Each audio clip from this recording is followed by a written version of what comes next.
Welcome to Open Whispers channel. Kindly remember to subscribe, hit the like button, that's the thumb up, leave your comments in the comment section respectfully, let's dialogue, and share the video. Please, most importantly, remember to hit the bell sign. It's the bell sign that helps you to get notified whenever we upload a new video. This is Ikpeazu'S. Remember, see something, say something, and most importantly, do something. SOLUDO is barely more than 2 months in office. Has he had a smooth start or a rough start? So far, is he meeting expectation? What about Apga, the party he rose to power on? Is Apga in crisis? Well, this and more in Open Whispers with Ikpeazu'S. When the secret whispers of a people turn to open whispers, the tyrant should know that his time is up. And whenever the masquerade overstays in the arena, the uninitiated will throw sand at it. And I'm always asking this question. For those people festering trouble in Igbo land, if they are Igbos or indigenes, my question is this. When you sell your father's land to buy a trumpet, where will you stand to blow the trumpet? Last weekend, the main opposition party in Nigeria, the People's Democratic Party, held their convention to select the presidential flag bearer for 2023 general election coming up. The people of the Southeast, after clamoring for so long for the presidency to be zoned to Southeast, they were let down. Not by any other person, not by the North, not by the rest of the country, but their own 80 delegates. They had 95 delegates or so, and it was only about 14 that voted for their own son, Ikpeazu'S. Sam Ohabunwa got 1 vote, meaning 15 votes. What happened to the rest of the 80 delegates? And recently, about yesterday or so, the governor of ABIA state, Okezie, in an interview, admitted that he was working for Igbo presidency or Nigerian presidency of Southeast extraction until he noticed a gang up against the Igbos. That's when he switched to supporting the governor of Rivers State, Nnamdi, who came second after the winner, Atiku Abubakar. And I asked Okezie, really? If you notice the gang up against the Igbos, did you not know that it's important that all the 95 delegates speak in one voice? It will send a message to whoever cared to know that Igbos are together. Instead of this saying all the time that Igbos are always divided. How can you be clamoring for Igbo president for Nigeria and you worked against it? And in my last video I also spoke about it as saying the real enemies and real betrayers. And now I'm glad you are speaking out. And my question to you is, who did this to the Igbos? And you ended up your interview by saying that you are sure the Igbos will remain in PDP. Who told you that? Who made you the voice of the Igbos after you worked against the project? Who told you that the Igbos will remain on PDP? We are waiting to see who Atiku Abubakar will nominate as his running mate. That's when, even without talking much, we can take a stand. I commend the APC for what they have done so far. I think about 10 or 12 governors of the northern extraction came together yesterday to speak that the presidency should be zoned to the south. It may not really be micro-zoned to the east. Anybody who is expecting that may be deceiving himself. but that they have come together to do what People's Democratic Party could not do is commendable. And I bet they are on track in winning the presidency for 2023 general election. My vote will be for them, unless Atiku does the right thing. But if what I'm hearing from the grapevine is on course, that he's about to nominate Muike or any of the South governors as his running mate, that's okay. But it will mean total alienation of the Igbos from PDP politics. And this is what Umeh said when he long ago left PDP and said that PDP had no plans for the Igbos. Today, is his prophecy coming to pass? What are the Igbos still doing in PDP? A party that has nothing for them. A party that has no future for them. This is a question for the so-called stakeholders of Igbo extraction, if there is any, to answer. If APC goes ahead to nominate a southern president, it is goodbye PDP and goodbye Atiku. My vote will go for them, regardless of who they nominate, if that person comes from the south. Okezie Ikpeazu, in his interview also, was talking about how the leader of indigenous people of Biafra, Nnamdi Kanu'S, how his home was raided 17th of September 2017. You know, I've always said in this channel, I asked the question, who betrayed Nnamdi Kanu'S? Even on his arrest when he was in Kenya. I was always saying that people accused a lot of leaders, Igbo leaders, and there were a lot of conspiracy theories. Okezie Ikpeazu since 2017 never opened up. But I know the burden has been on his mind. He spoke up in this interview and he said that the general officer commanding 82 Division came to his office and informed him that he had orders to arrest Nnamdi Kanu'S. He told him to give him a couple of hours, which he obliged him. He reached out to traditional rulers and told them to talk to the father of Nnamdi Kanu'S for him to come to his office or thereabout. Nnamdi Kanu'S refused because Nnamdi Kanu'S told him that his house was under raid. Meaning that why the general officer commanding 82 Division came to inform Okezie, it was only a formality that the raid, the Python dance, was already going on. That they were raiding Nnamdi Kanu'S home. They drove Nnamdi Kanu'S out of his home and out of Nigeria. So if the judge today is asking Nnamdi Kanu'S to come forward and convince her why he should be granted bail, here is their answer. Nnamdi Kanu'S home, who you granted bail, was raided. They were about to kill him. He escaped. And when he felt that his life was endangered, he ran for his dear life and left the country. So here is the answer to why Nnamdi Kanu'S left Nigeria. It's not as if he jumped bail, because several months after he granted him bail, he was still in Nigeria until the Nigerian army, from what Okezie Ikpeazu said, conspired and went after him without even inviting him first. Invaded his home, raided his home, and he felt his life was at stake and he left Nigeria. Who wouldn't do that? So I am appealing based on or asking, demanding that Nnamdi Kanu'S be granted bail. Igbo has been released in Benin. So many terrorists who are today killing Nigerians have been granted pardon. Nnamdi Kanu'S should be released. And I started a countdown on his release. Is either now or never. So Okezie Ikpeazu, back to you. If you are now revealing these things, more information will still come your way.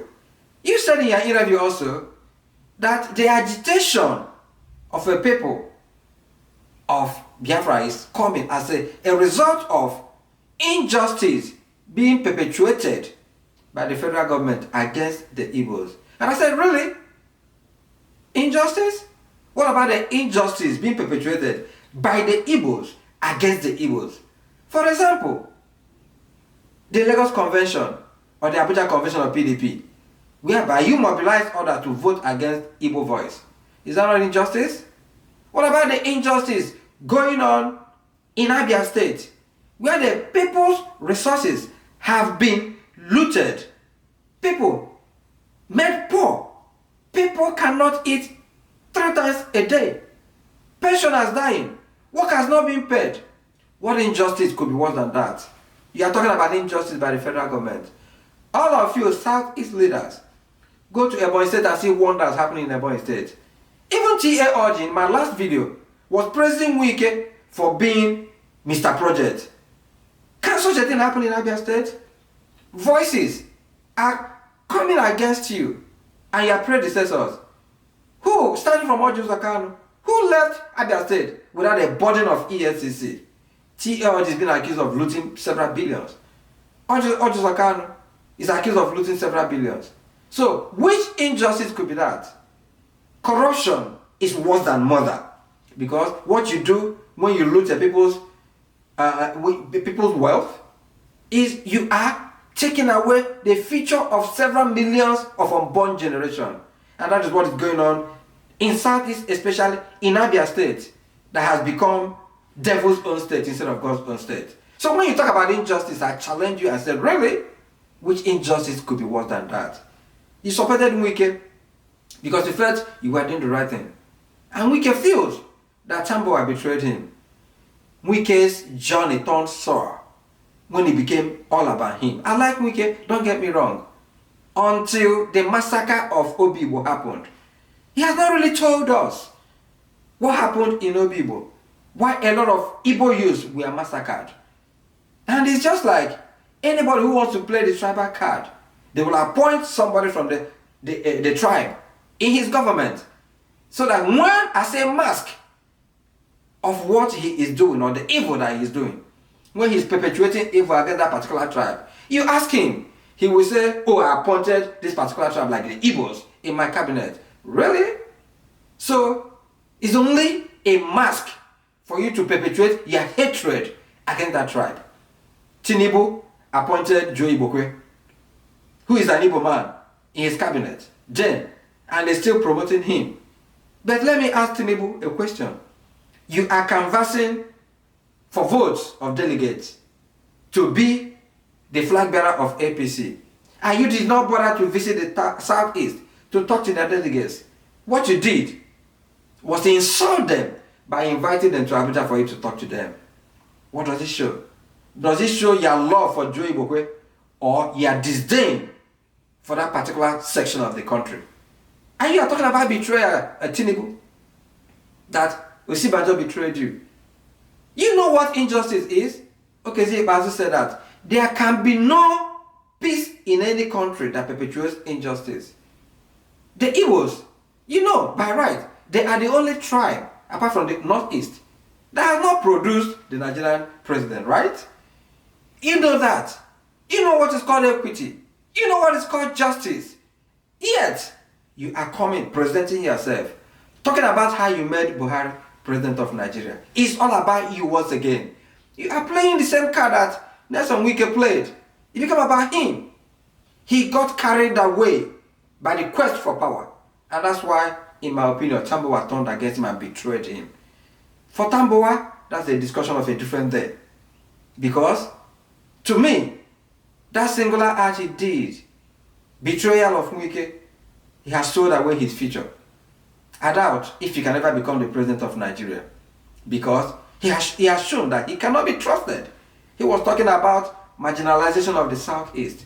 And when it was time for the presidency to shift to the South, he volunteered to sell out. All in a bid for the presidency to remain in the North. We are waiting for APC. If they nominate their presidential candidate from the South, regardless of where it comes from, PDP will know that their time is up. Please, as we progress, remember, subscribe to my channel, hit the thumb up, leave your comments in the comment section. Please, remember to hit the bell sign so that you'll be notified whenever we upload a new video. SOLUDO, it's almost 2 months plus now in office. When you assumed office, I talked about Apga. I talked about the hope that the ANAMBRAians had on you because of your pedigree. I also referred you to go to Ebonyi State and see what happened when Dave Umeh assumed office.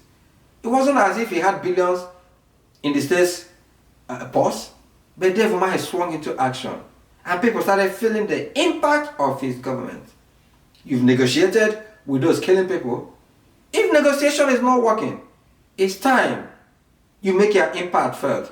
It is your duty to protect lives and properties of Anambrians, and both indigenous and non-indigenous living in Anambra. We are tired of preaching. Campaign is over. And I asked you another question. I said, are you moving Apga forward or are you killing Apga? Recently, to my dismay and the dismay of a lot of sons and daughters of Igbo land, the only voice of Apga, after Jim Odumegwu passed away, Victor Umeh left Apga. It pained my heart. I don't really know Victor Umeh that much, but I've met him once when I ran for governor of Imo State in 2019. He spoke to me and I saw intellectualism. I saw wisdom. I saw political sagacity. And I knew that that man has something to offer the Igbos and Nigeria as a whole. When he went to the Senate, he was there for a couple of months, but his impact was felt. And during your own election, Soludo, that man fought for your election. He was the person who became the voice of your campaign. And a lot of Anambrians voted for you because of that man. Willie Obiano gave the current chairman of Apga leverage to kill the party. He was not really interested, in my opinion, in building Apga, which should have been the voice of the Igbos. And when you came on board, I was hopeful that you will reconcile all warring parties and give Igbos a voice through Apga. But what I'm seeing so far, I have doubt if you are really interested in building Apga or taking Apga to the next step. What were you doing when Victor Umeh left Apga?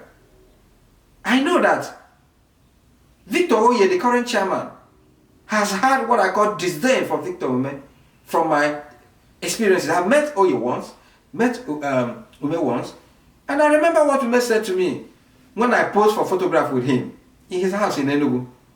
He said, I hope that Victor Oye will not see this my picture with you. If he sees my picture with you, that is the end of your dream in fighting for Apga ticket. And it happened like that. That shows, and I'm also aware of how many times the past governor of Anambra State had tried reconciliation meetings between Umeh and Victor Oye. And through no fault of Umeh's, it ended up in fiasco. Because people that attended that meeting said they were disappointed how the current chairman of Apga acted during the reconciliation meetings. Yet, every attempt made to frustrate Umeh out of Apga, he resisted it because he has always said that if he's leaving Apga, who is he leaving it for? You cannot destroy a house that you built. And I'm sure that this last straw that broke the camel's back, it will not be that he didn't get the ticket. I'm sure it will be about Ete Brute, even you Brutus. Soludo, you are the leader of Apga in Anambra State. How did you use that razor to clean your tongue that it gave you a mark in the tongue? You couldn't stop Umeh from leaving Apga. Umeh has always been the last man standing in Apga. What is going on? Is that the death of Apga in Nigeria? Umeh moved Apga forward. He did a lot. But the current chairman could not even organize a delegate election in 2018-19 to have a flag bearer of Apga during the 2019 general election. The ticket of Apga in Imo State was given to the highest bidder. People like Umeh and some of us, and Ikpeazu'S Hakim of the former Imo State governor cried out that Apga has been killed, that Apga became a contract being sought by the highest bidder, and they stayed that way.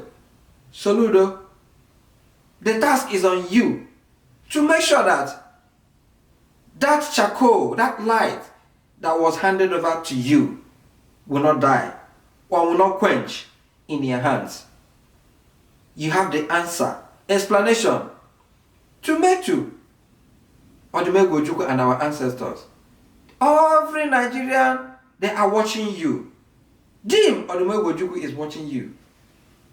Umeh has been denied a ticket to represent his people, just like Bianca Ojukwu was denied. And what happened afterwards? Apga lost that election. I hope it will not be the case. People are saying, what is going on in Apga? Soludo, you owe that explanation to all of us. You cannot say you are not a party man. Apga produced you, and it's your task to make sure that Apga does not die during your time. Be well, do good work, and please keep in touch. Remember, see something, we have seen something. Say something, we have said it the way it is. Because it's only the truth that can set you free. The Bible says that my people suffer for lack of knowledge, and any nation without vision perishes. And most importantly, when you see, you say, the last thing you do something. Speak out, get your PVC, and be ready to vote PDP out of power, because they have insulted Southeast. They have neglected Southeast and the entire South. This is why we must do something to call them to order, to cut their coats according to their size. Until we meet again in the arena, remember to subscribe, hit the thumb up for the like button, hit the bell sign, and please, cheers. Thank you.